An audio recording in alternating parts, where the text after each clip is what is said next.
Olá pessoal, bem-vindos a esse vídeo pílula do capítulo de UTI, agora sobre ventilação mecânica. Então eu vou trazer para vocês os elementos resumidos mais importantes desse capítulo, que é um capítulo extenso, é um capítulo difícil porque a gente acaba tendo menos contato na nossa graduação, mas é fundamental e de vários parâmetros que a gente consegue compreender com facilidade estudando as coisas com calma. Então olha só, 2 princípios básicos: tomar cuidado com pressão elevada na inspiração, risco de barotrauma, e pressão muito baixa na expiração, vai dar atelectasia. Então na ventilação mecânica, esse é dos cuidados de princípio básico que vale a pena lembrar, a gente já viu ser cobrado em provas.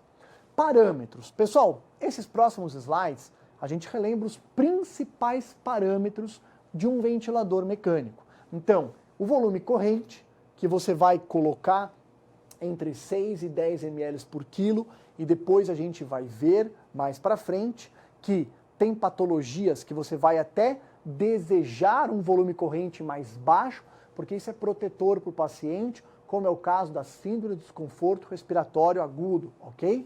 Frequência respiratória entre 12 e 18.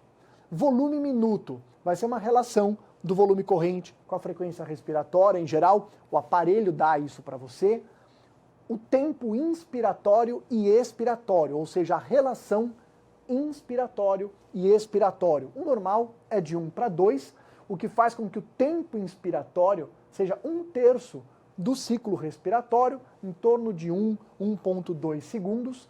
Se você estiver ventilando o paciente à pressão, você vai ajustar diretamente esse tempo inspiratório que você quer. Se você tiver colocado no aparelho uma ventilação a volume, você vai ver que você não vai poder colocar o tempo inspiratório, mas você vai ver o tempo inspiratório que o equipamento está fazendo e você vai mexer no fluxo, ok? Dependendo do modo ventilatório que você escolheu.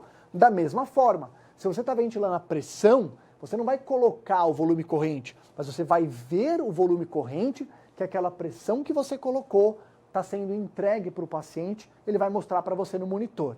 O pico de pressão inspiratória tem que ser menor que 50, a pressão de platô menor que 30, o PIP acima de 5, para impedir o colabamento alveolar, a fração inspiratória do oxigênio, né? A gente sempre tem que tentar manter menor que 60, mas em geral a gente deixa acima de 40, ok? Então, FiO2 acima de 60, principalmente acima de 80, entre 80 e 100, ela produz muito radical livre e gera lesão pulmonar. Claro, tem vezes que a gente precisa dar uma FiO2 tão alta assim, mas lembrar que é deletério. E a sensibilidade, quando eu estou permitindo um esforço respiratório para o paciente também desencadear um fluxo, né? Um ciclo de respiração que vai acontecer quando você tem uma respiração assistida. Você permite que o paciente inicie o ciclo respiratório. 3 módulos de ventilação principais: ventilação a volume, a pressão ou pressão de suporte. Pressão de suporte, ventilação espontânea, você só aumenta a pressão para ajudar a respiração do paciente. Aqui você controla o volume, aqui você controla a pressão. Tem outras modalidades? Tem. Agora, cuidado, aquela SIMV tem cada vez mais ficado em desuso, pessoal. Bom, controlado, o paciente não tem autonomia, por exemplo, você fez toda a programação e o paciente está muito sedado, ele não entrou. Então você vai lá ver que você colocou 12 de frequência respiratória, ele fez 12. Agora, está acordando da sedação, você pôs 12 de frequência respiratória, ele fez 14. Ele deve ter feito 2 ventilações assistidas. O que acontece? Ele usou aquela sensibilidade, ele começou o gatilho do ciclo respiratório e o aparelho entrou. Então ele fez uma ventilação assistida junto com a controlada. A controlada é aquela que o aparelho que deflagrou o ciclo. E aí, espontâneo, o paciente está respirando sozinho, você dá só o suporte da pressão. Esses próximos quadros são sugestões e parâmetros que a gente mais encontra em algumas situações clínicas. Então olha só, pós-operatório, o paciente passou por anestesia geral, foi entubado.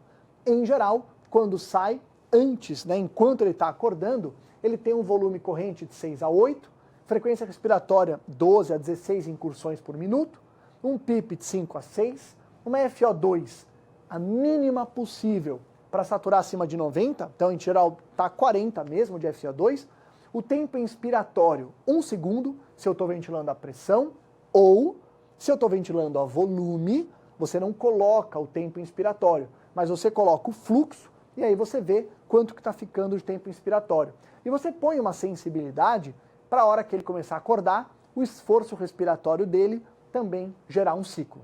DPOC, o que mudou? Vamos ver, ó. Eu diminuí a frequência respiratória, tá? Então no DPOC, volume corrente de 5 a 8, uma frequência respiratória um pouco mais baixa, PIP ok, FO2 sempre o mínimo para saturar acima de 90, o tempo inspiratório diminuiu porque aumentei o fluxo, ok? E mantive a sensibilidade.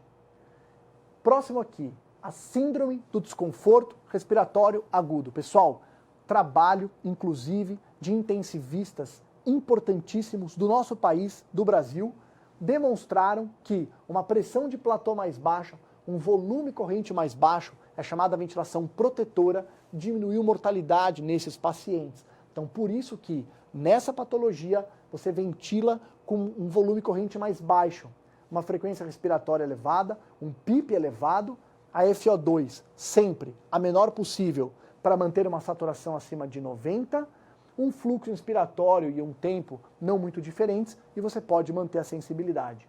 Ok? Relembrando os principais elementos de ventilação mecânica. Obrigado e até o próximo vídeo pílula.